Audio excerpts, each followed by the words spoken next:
Hi, welcome to Parnika Maths. AP Inter Maths ma second chapter relations and functions. Last video lo exercise 2C complete అయిపోయింది కదా. ఈ వీడియోలో exercise 2D start చేద్దాం. First Roman లో first one question చూడండి ఏమి ఇచ్చారు. If f of x equals to x square, find f of 1.1 minus f of 1 by 1.1 minus 1. చాలా సింపుల్ మా. f of x ఇచ్చారు కదా, ఏమిచ్చారు ఎక్స్ స్క్వేర్ అంట. ఇప్పుడు f of 1.1 అన్నారు అంటే ఎక్స్ ప్లేస్లో 1.1 ఉంది కదా, జస్ట్ ఎక్స్ ప్లేస్లో 1.1 సబ్స్టిట్యూట్ చేయండి అంతే. 1.1 హోల్ స్క్వేర్ అంటే పాయింట్ లేకపోతే 11 11 121 కదా. ఇక్కడ ఒక పాయింట్ ఉంది, ఇక్కడ ఒక పాయింట్ ఉంది, ఇక్కడ 1 2 అంటే 2 డిజిట్స్ ముందర పాయింట్ పెడితే సరిపోతుంది. సో దీని వాల్యూ ఏమవుతుంది 1.21. చాలా సింపుల్ కదా. నెక్స్ట్ ఏమన్నారు ఎఫ్ ఆఫ్ 1 అంటే ఏంటి, ఎక్స్ ప్లేస్లో 1 పెడతాం. 1 స్క్వేర్ అంతా 1. ఓకేనా. ఇప్పుడు క్వశ్చన్ తీసుకోండి, ఏంటది F of 1.1 minus F of 1 by 1.1 minus 1. So F of 1.1 ఎంత వచ్చింది 1.21 మైనస్ 1 బై 1.1 మైనస్ 1 మా. ఇక్కడ చాలా మంది చేసే మిస్టేక్ ఏంటంటే ఇక్కడ రాసుకుంటారు 1, ఇక్కడ మా పాయింట్ తర్వాత ఏం లేకపోతే 0, 1లో 0 పోతే 1, 1లో 1 పోతే 0. సో ఈ వాల్యూ 0.1 అయింది. ఇక్కడ కూడా సబ్ట్రాక్షన్ గమనించండి. 1.21లో 1 అంటే ఇక్కడ రాయాలి, పాయింట్ తర్వాత ఏం లేకపోతే జీరోస్ పెట్టండి. చూడండి ఏమవుతుందో, 2లో 0 పోతే 2, 1లో 0 పోతే 1లో 1 పోతే 0. సో ఇది ఏమైంది 0.21 బై 0.1. ఇది డైరెక్ట్ క్యాన్సిలేషన్ చేయగలిగిన వాళ్ళు చేయండి, లేకపోతే ఒకటి చెప్తా చూడండి. పైన 21 ఉందా, కింద 01 అంటే 1 ఉందా. ఇక్కడ పైన పాయింట్ తర్వాత ఎన్ని డిజిట్స్ ఉన్నాయి 2 డిజిట్స్, సో కింద 2 జీరోస్. ఇక్కడ పాయింట్ తర్వాత ఎన్ని జీరోస్ ఉన్నాయి ఒక్క డిజిట్, సో ఎన్ని జీరోస్ 1 జీరో. అర్థమైందా. ఇక్కడ పాయింట్ తర్వాత 2 డిజిట్స్ ఉన్నాయి, సో డినామినేటర్లో 2 జీరోస్. ఇక్కడ పాయింట్ తర్వాత ఒక్క డిజిట్ ఉంది కాబట్టి న్యూమరేటర్లో 1 జీరో. ఈ 0 క్యాన్సిల్ అంటే ఇప్పుడు ఏమైంది మనకి 21/10 అంటే ఏమవుతుంది మా, ఒక డిజిట్ ముందర పాయింట్ అంతే 2.1 అంతే. మన ప్రాబ్లం అయిపోయింది. చాలా అంటే చాలా సింపుల్. ఇది అర్థమైంది కదా. ఎక్స్ ప్లేస్లో వాల్యూ సబ్స్టిట్యూట్ చేయడం. ఇక్కడ సబ్ట్రాక్షన్ చాలా మంది అంటే ఇంటర్కి వచ్చాం కదండి మేడం మళ్ళీ మాకు ఎందుకు చెప్తున్నారో అనుకోవద్దండి మా, తెలియని వాళ్ళ కోసం చెప్తున్నాను. కొందరికి బేసిక్స్ సరిగా ఉండవు కదా, వాళ్ళ కోసం మాత్రమే. ఇక్కడ చూడండి సబ్ట్రాక్షన్ చేసేటప్పుడు పాయింట్ ముందర ఏ డిజిట్ ఉంటే అది పాయింట్ ముందర రాసుకోవాలి, పాయింట్ తర్వాత ఏం లేకపోతే జీరోస్ వేసుకోండి. ఇలా సబ్ట్రాక్ట్ చేసిన తర్వాత పాయింట్ తర్వాత 2 డిజిట్స్ ఉంటే డినామినేటర్లో 2 జీరోస్, ఇక్కడ పాయింట్ తర్వాత ఒక డిజిట్ ఉంది కాబట్టి న్యూమరేటర్లో 1 జీరో. అలా పాయింట్ రిమూవ్ చేసుకోవచ్చు. ఇక 21/10 అంటే 1 జీరో ఉంది కాబట్టి ఒక డిజిట్ ముందర పాయింట్. డైరెక్ట్గా క్యాన్సిల్ చేయగలిగిన వాళ్ళు చేసేయచ్చుమా. ఎలా చూడండి, ఇక్కడ 2 డిజిట్స్ ఉన్నాయి, ఇక్కడ 1 కాబట్టి నో ప్రాబ్లం. ఈ పాయింట్ క్యాన్సిల్ చేస్తే జస్ట్ ఈ పాయింట్ ఇక్కడికి మూవ్ అవుతుంది, 2.1 అవుతుంది. డైరెక్ట్గా రాయగలిగిన వాళ్ళు అలా రాసుకోవచ్చు. ఓకేనా. మన నెక్స్ట్ ప్రాబ్లం చూద్దామా. మన క్వశ్చన్ చూడండి మా ఏమిచ్చారు. Find the domain of the function f of x equals to x square plus 2x plus 1 by x square minus 8x plus 12. ఇది ఏ మోడల్లో ఉంది, f of x by g of x మోడల్లో ఉంది. అంటే రెండు పాలినామియల్ ఫంక్షన్స్ ని divide చేస్తున్నాయి. F of x by g of x అంటే ఇదేం ఫంక్షన్ మా, రేషనల్ ఫంక్షన్. గుర్తుందా, ఎక్సైజ్ 2 ముందు ఇంట్రొడక్షన్ లో చెప్పా, రెండు పాలినామియల్ ఫంక్షన్స్ ని డివైడ్ చేస్తే అదేమవుతుంది రేషనల్ ఫంక్షన్ అవుతుంది. దానికి డొమైన్ ఏమవుతుంది all real numbers except the denominator is not equals to 0. అవునా కదా. గుర్తుందా, అక్కడ 1/x చేసాం మనం. 1/x అంటే లాస్ట్లో ఎక్స్ నాట్ ఈక్వల్స్ టు 0 పెట్టుకున్నాం. అవునా కదా. ఇక్కడ కూడా డినామినేటర్ అనేది 0 రాకూడదు. సో ఏం చేయాలి, X square minus 8x plus 12 not equals to 0 రావాలి. ఇది నార్మల్గానే ఒకవేళ ఈక్వల్స్ టు సింబల్ ఉంటే ఎలా సాల్వ్ చేస్తారో సేమ్ అలాగే సాల్వ్ చేయండి. First time last time multiply చేసుకోండి, ఏమవుతుంది 12x స్క్వేర్. సో దీనికి ఫ్యాక్టర్స్ అంటే 2 6 12 తీసుకోవచ్చా, ఎక్స్ స్క్వేర్ అంటే xx, ఇక్కడ మైనస్ ఉంది కాబట్టి రెండిటికి మైనస్ సింబల్ ఇచ్చేయండి. ఇక్కడ ఒకటి గుర్తుపెట్టుకోండి మా, ఎప్పుడైనా సరే ఇలా ఫ్యాక్టర్స్ తీసుకున్నప్పుడు ఈ రెండింటిని మల్టిప్లై చేస్తే పైన ఉండే టర్మ్, యాడ్ చేస్తే మిడిల్ టర్మ్ విత్ సింబల్ రావాలి. Minus into minus plus 6 2s 12 x into x square వచ్చిందా, minus 6x minus 2x minus 8x వచ్చిందా. సో జస్ట్ సబ్స్టిట్యూట్ చేయండి. ఎక్స్ స్క్వేర్ ఈ మిడిల్ టర్మ్ బదులుగా ఈ రెండు టర్మ్స్ రాసుకోండి. Minus 2x minus 6x plus 12 not equals to 0. ఈ రెండిట్లో ఎక్స్ కామన్ తీస్తే ఎక్స్ మైనస్ 2. ఈ రెండిట్లో మైనస్ 6 కామన్ తీయండి, X minus into minus plus అవుతుందా, 6 2s 12 not equals to 0. So X minus 2 మళ్ళీ కామన్ తీస్తున్నాను, ఇదొక టర్మ్ ఇదొక టర్మ్. రెండు టర్మ్స్లో ఎక్స్ మైనస్ 2 కామన్ తీస్తే ఇక్కడ ఏం మిగిలింది ఎక్స్, ఇక్కడ ఏం మిగులుతుంది మైనస్ 6 నాట్ ఈక్వల్స్ టు 0. అంటే X minus 2 not equals to 0, X minus 6 not equals to 0. అంటే X not equals to 2, X not equals to 6. అవునా. సో దీన్ని బట్టే చెప్పండి డొమైన్ ఏమవుతుంది ఇప్పుడు. Therefore domain equals to all real numbers except 2, 6. ఇలా అయినా రాయొచ్చు, లేదంటే all real numbers except 2 and 6. ఇలా రాసిన ఒకటేమా, r మైనస్ 2, 6. 2 6 తప్పించి అన్ని రియల్ నెంబర్స్ డొమైన్లో ఉంటుంది. ఓకేనా. ఎప్పుడైనా సరే ఇలా రేషనల్ ఫంక్షన్ ఇస్తే డినామినేటర్ 0 అవ్వకూడదు. ఒకవేళ డినామినేటర్ 0 అయితే వాల్యూస్ ఏంటి 2 6. సో డొమైన్లో 2 6 ఉండకూడదు. So real numbers are minus 2, 6. ఓకేనా, అర్థమైందా. మరి నెక్స్ట్ ప్రాబ్లం చూద్దామా. సేమ్ ఈక్వల్స్ టు చేసినట్టే కానీ ఇక్కడ నాట్ ఈక్వల్స్ టు పెడతాం అంతే. ఓకే కదా. నెక్స్ట్ చూద్దామా. క్వశ్చన్ చూడండి మా ఏమిచ్చారు. Find the domain and the range of the real function f defined by f of x equals to root of x minus 1. f of x ఏమిచ్చారు root of x minus 1. ఇప్పుడు చూడండి route 1 అంటే 1 okay, root of minus 1 అంటే root లోపల negative numbers వస్తే అవి ఏమవుతాయి complex numbers, imaginary numbers complex numbers అవుతాయి.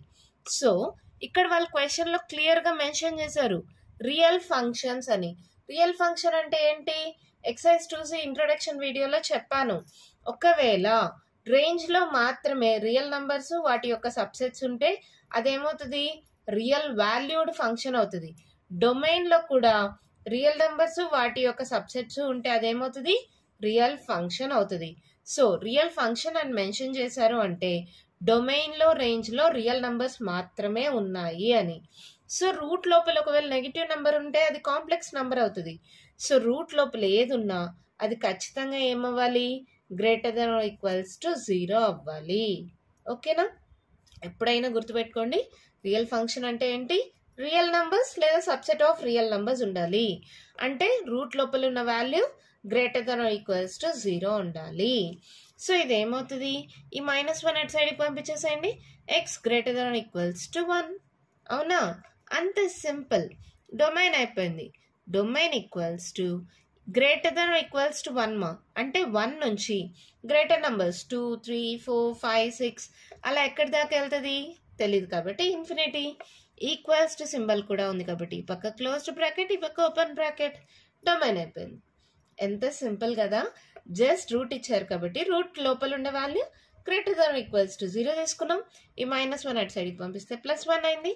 So X greater then equals to 1 అంటే 1 నుంచి ఇన్ఫినిటీ దాకా. ఈక్వల్స్ టు సింబల్ ఉంది కాబట్టి ఈ పక్క క్లోజ్డ్ బ్రాకెట్ ఈ పక్క ఓపెన్ బ్రాకెట్. ఓకేనా.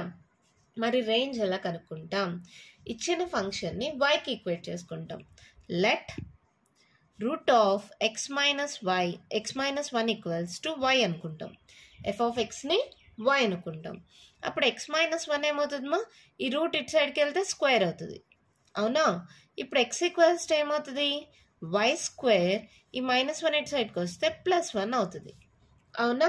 ఇక్కడ మనకు already X greater then equals to 1 ఉంది కదా, దీన్ని యూజ్ చేసుకోవచ్చు. So we know that WKT అంటే we know that X greater then equals to 1. X అంటే ఏంటి ఇక్కడ y square +1 is greater than equals to 1. మా ఒకటి గుర్తుపెట్టుకోండి, x, y ఆర్డర్ పెయిర్ అంటే ఎక్స్ ఇన్పుట్ అయితే y అనేది అవుట్పుట్. సో y అనేది రేంజ్, x అనేది డొమైన్. ఇక్కడ yకి వాల్యూ వచ్చిందంటే అది రేంజ్ అవుతుంది. So y square greater than equals to, ఈ +1 అటు సైడ్కి పంపిండి -1. So y square greater than equals to 0. y square greater than equals to 0 అంటే y greater than equals to 0 అనే కదా. అంటే దీన్ని బట్టి రేంజ్ ఏమవుతుందో మీరే చెప్పండి. మళ్ళీ చెప్తున్నాం, x అంటే డొమైన్, y అంటే range. y greater than equals to 0 వచ్చింది. సో రేంజ్ ఏమవుతుంది 0 to గ్రేటర్ అంటే పాజిటివ్ వాల్యూస్ 1 2 3 4 5 అలా ఎక్కడి దాకా ఉంటుంది, ఇన్ఫినిటీ దాకా. ఈక్వల్స్ టు సింబల్ ఉంది కదా, ఈ పక్క క్లోజ్డ్ బ్రాకెట్, ఈ పక్క ఓపెన్ బ్రాకెట్. అయిపోయింది డొమైన్ రేంజ్. ఎంత సింపుల్ కదా. మళ్ళీ చెప్తాను, కేర్ఫుల్గా చూడండి. డొమైన్ కనుక్కోవడానికి రూట్ లోపల ఉన్న వాల్యూ ఏదైనా సరే గ్రేటర్ దాన్ ఈక్వల్స్ టు 0 ఉండాలి. ఓకేనా. ఈ -1 ఇటు సైడ్కి పంపిస్తే +1. x greater than equals to 1 అని అర్థమైపోయింది. సో డొమైన్ ఏమవుతుంది 1 to ఇన్ఫినిటీ. ఈక్వల్స్ టు ఉంది కాబట్టి ఈ పక్క క్లోజ్డ్ బ్రాకెట్, ఈ పక్క ఓపెన్ బ్రాకెట్. మళ్ళీ రేంజ్ కనుక్కోవడానికి ఏం చేయాలి, ఇచ్చిన ఫంక్షన్ని yకి ఈక్వేట్ చేసుకోండి.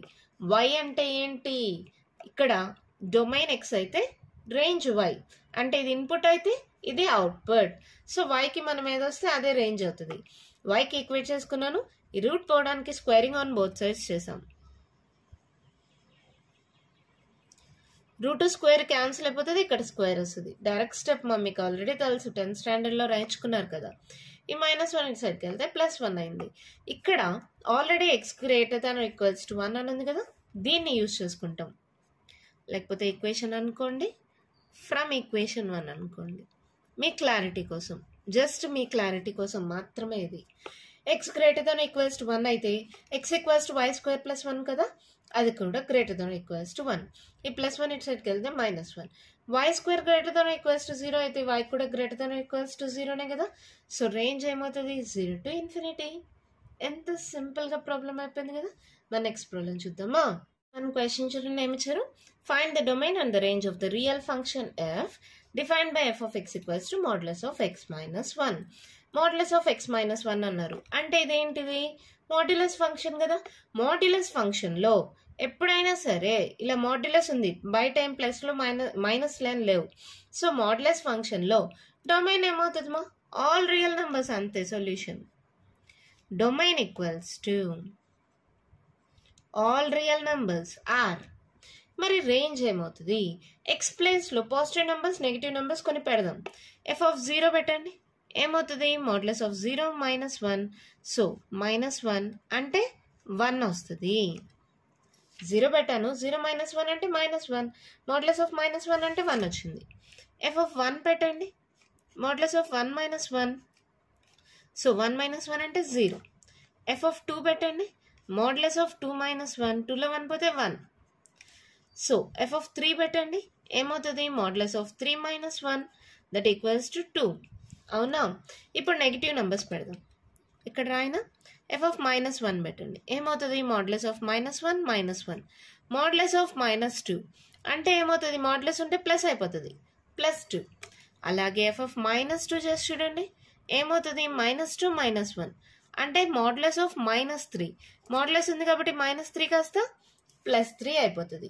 ఇక్కడ మనం గమనించినట్టయితే రేంజ్లో అన్నీ ఏమవుతాయి, పాజిటివ్ నంబర్స్ మాత్రమే వస్తాయి, నెగిటివ్ నంబర్స్ రావు. 0 వస్తుంది లేదా 1 2 3 అన్ని పాజిటివ్ నంబర్సే వస్తాయి. సో మనం రేంజ్ ఈక్వల్స్ టు ఏం చెప్పచ్చు, 0 to ఇన్ఫినిటీ. ఇక్కడ 0 కూడా వచ్చింది కాబట్టి ఇది క్లోజ్డ్ బ్రాకెట్, ఇది ఓపెన్ బ్రాకెట్. ఓకేనా, చాలా సింపుల్ మా.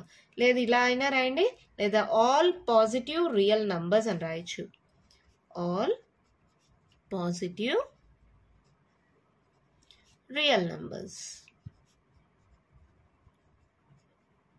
ఎందుకో అర్థమైంది కదా. మాడ్యులస్ లోపల ఉంది, నువ్వు ఏ నెంబర్ అయినా పెట్టు, పాజిటివ్ పెట్టినా నెగిటివ్ పెట్టినా. ఇక్కడ ఆర్ ఎందుకు వచ్చింది, నేను ఒకసారి పాజిటివ్ నెంబర్స్ తీసుకున్నా, ఒకసారి నెగిటివ్ నెంబర్స్ తీసుకున్నా. డొమైన్ అంటే క్వశ్చన్, మనం ఇచ్చే క్వశ్చన్ నెగిటివ్ నెంబర్స్ ఇస్తున్నాం, పాజిటివ్ నెంబర్స్ ఇస్తున్నాం. ఏది తీసుకున్నా డొమైన్ ఆల్ రియల్ నెంబర్స్ వస్తుంది. మాడ్యులస్ ఫంక్షన్లో డొమైన్ ఏంటి, రియల్ నెంబర్స్ కదా. మరి రేంజ్ ఏమవుతుంది, పాజిటివ్ నెంబర్స్ పెట్టినా నెగిటివ్ నెంబర్స్ పెట్టినా 0 పెట్టినా ఆన్సర్ మాత్రం ఏమైంది, పాజిటివ్ నెంబర్సే వచ్చింది. So all positive real numbers అనండి, లేదంటే 0 1 2 3 4 అండ్ సో ఆన్ ఇన్ఫినిటీ కదా. సో 0, ఇన్ఫినిటీ ఇలా రాసినా ఒకటే. ఓకేనా, అంతే ప్రాబ్లం అయిపోయింది. ఎంత సింపుల్గా ఉంది కదా. మన నెక్స్ట్ ప్రాబ్లం చూద్దామా. మనం క్వశ్చన్ చూడండి, మేము ఇచ్చాను. Let f equals to x, x² by 1 plus x² such that x belongs to R be a function from R into R. Determine the range of f. x belongs to R అన్నారు అంటే domain వాళ్ళే ఇచ్చేసారు, range కనుక్కోమన్నారు. మీకు already చెప్పా, ఇది question అయితే దానికి ఇది ఆన్సర్, ఇది డొమైన్ అయితే ఇది రేంజ్ వాల్యూ. అవునా కదా, అంటే వాళ్ళే ఇచ్చారు x² by 1 plus x² అని. Let y equals to x² by 1 plus x². ఓకేనా, నేను మళ్ళీ చెప్తున్నాను, మనం ఇది డొమైన్గా ఇస్తే దానికి ఇది ఆన్సర్ అనమాట, రేంజ్గా వస్తుంది. ఓకేనా, ఇప్పుడు సెట్ ఏలో ఇది సెట్ ఏ, సెట్ బి అనుకుందాం. 1, 2 ఇలా 1కి 2కి రిలేట్ చేసాము అంటే 1కి 2 ఆన్సరు అని, అంతే కదా. 1కి 2ని రిలేట్ చేసాం, ఈ మధ్యలో రిలేషన్ ఏదైనా రాయొచ్చు. ఇప్పుడు 1కి 2కి రిలేషన్ అంటే ఎలా రాస్తాం మనము, r equals to x plus 1 ఇలా రాసాం అనుకో, అంటే x ప్లేస్లో 1 పెడితే y వాల్యూ వచ్చింది. ఇది x వాల్యూ, ఇది y వాల్యూ, y వాల్యూ వచ్చింది. అవునా కదా. జస్ట్ అలాగే x పెడితే y వాల్యూ ఏమొచ్చింది, x² by 1 plus x².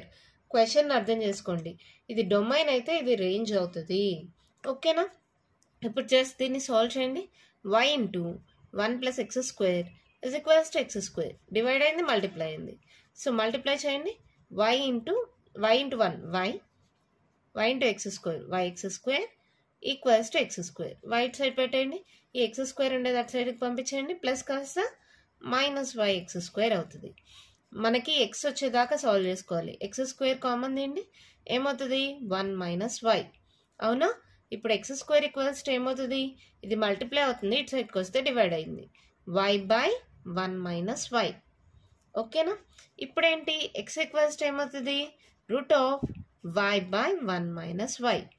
ఇలా వచ్చింది అంటేనే మీకు అర్థమైపోవాలి, రూట్ లోపల వాల్యూ అనేది ఎప్పుడు ఏమవ్వాలి, >= 0. x ఈక్వల్స్ టు వాల్యూ వచ్చింది కాబట్టి ఈ రేంజ్లో మనకి రూట్ వచ్చింది కాబట్టి రూట్ అనేది ఎప్పుడు > 0 ఉండాలి. అంటే ఏంటి, y > 0 ఉండాలి, 1 - y > 0 ఉండాలి, అలాగే డినామినేటర్ ≠ 0 ఉండాలి కదా. సో 1 - y ≠ 0 ఉండాలి. ఇది రూట్ లోపల ఉంది కాబట్టి న్యూమరేటర్ డినామినేటర్ ఉంటే రెండు పాజిటివ్ ఉండాలి అవునా, లేదంటే రూట్ లోపల రెండు నెగిటివ్ ఉంటే అప్పుడు మైనస్ క్యాన్సిల్ అయిపోతుంది. So no problem, minus cancel అయిపోయినా పాజిటివే కదా. సో మనం డైరెక్ట్గా పాజిటివ్ వాల్యూయే తీసుకుందాం. ఒకవేళ ఒకటి ప్లస్ ఇంకోటి మైనస్ ఉందనుకో నెగిటివ్ వస్తుంది. రూట్ లోపల నెగిటివ్ వాల్యూ కుదురుతుందా, కుదరదు. సో ఒకవేళ మైనస్ ఉంటే కామన్ తీసి మైనస్ మనం క్యాన్సిల్ చేసేయచ్చు కదా. సో రెండు పాజిటివ్ వాల్యూస్ ఉండాలి, అంటే y > 0 ఉండాలి, 1 - y అనేది > 0 ఉండాలి, అలాగే డినామినేటర్ ≠ 0 ఉండాలి. అవును కదా, ఎప్పుడు డినామినేటర్ ≠ 0 ఉండాలి. ఇది ఓకే, y > 0. దీన్ని సాల్వ్ చేయండి. yకి మైనస్ ఉంది కదా, y -1 అని చేంజ్ చేశారనుకో, మైనస్తో మల్టిప్లై చేశారనుకో, గ్రేటర్ సింబల్ కాస్త లెస్ దాన్ సింబల్గా మారిపోతుంది. సో y <= 1 అయింది. ఇదేమవుతుంది, y ≠ 1. ఓకేనా, ఇప్పుడు ఈ మూడింటిని సాటిస్ఫై అయ్యేలాగుంటేనే అది రేంజ్ అవుతుంది. ఇప్పుడు దీన్ని ఒక నంబర్ లైన్ పైన తీసుకుందాం, మీకు క్లియర్గా అర్థం అవడం కోసం మాత్రమే. 0 1 2 3 4 5 అండ్ సో ఆన్ ఇలా ఉందనుకుందాం. ఇక్కడ -1 -2 -3 అండ్ సో ఆన్ ఇలా ఉందనుకుందాం. > 0 అంటే 0 కంటే ఎక్కువ, 0 కంటే ఎక్కువ. ఇక్కడ ఏంటి, y <= 1 1 కంటే తక్కువ, లెస్ దాన్ అంటే తక్కువ. అవునా, y ≠ 0 అన్నారు, ≠ 0 అంటే ఇలా 1 మాత్రం కాకూడదు. ఇక్కడ 1 కంటే తక్కువ వచ్చింది, కానీ ఇక్కడ క్లియర్గా మెన్షన్ చేశారు y ≠ 1 అని. సో y 1 కాకూడదు.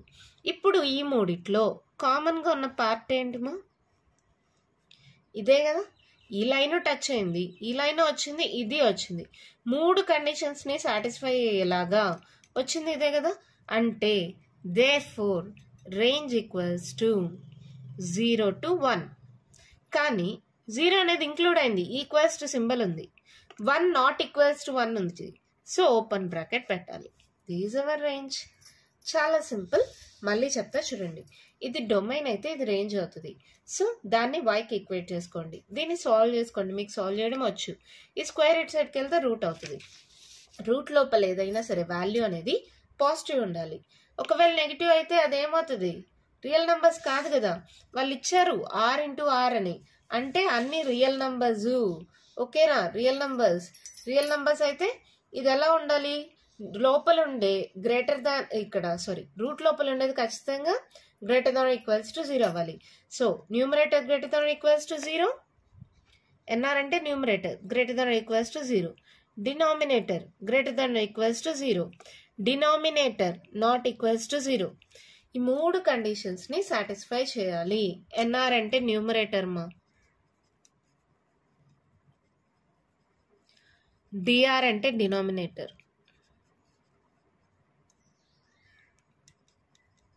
మళ్ళీ కన్ఫ్యూజ్ అవుతారు, అందుకని చెప్పారు. Numerator greater than equals to 0, denominator greater than equals to 0 and denominator not equals to 0. Y greater than equals to 0 అంటే ఇక్కడ నుంచి ఇలా వెళ్తుంది. Y less than equals to 1 అంటే ఇక్కడ నుంచి ఇలా వెళ్తుంది. వై నాట్ ఈక్వల్స్ టు 1 అంటే 1 మాత్రం కాకూడదు. First condition, second condition, third condition మూడింటిని సాటిస్ఫై అయ్యేలాగా మనకు అవుట్పుట్ ఎక్కడి నుంచి ఎక్కడి దాకా వచ్చింది? 0 నుంచి 1 దాకా. కానీ వై నాట్ ఈక్వల్స్ టు 1 అన్నారు కాబట్టి ఇక్కడ ఓపెన్ బ్రాకెట్ పెట్టండి, ఈక్వల్స్ టు 0 అన్నారు కాబట్టి ఇక్కడ క్లోజ్డ్ బ్రాకెట్ పెట్టండి.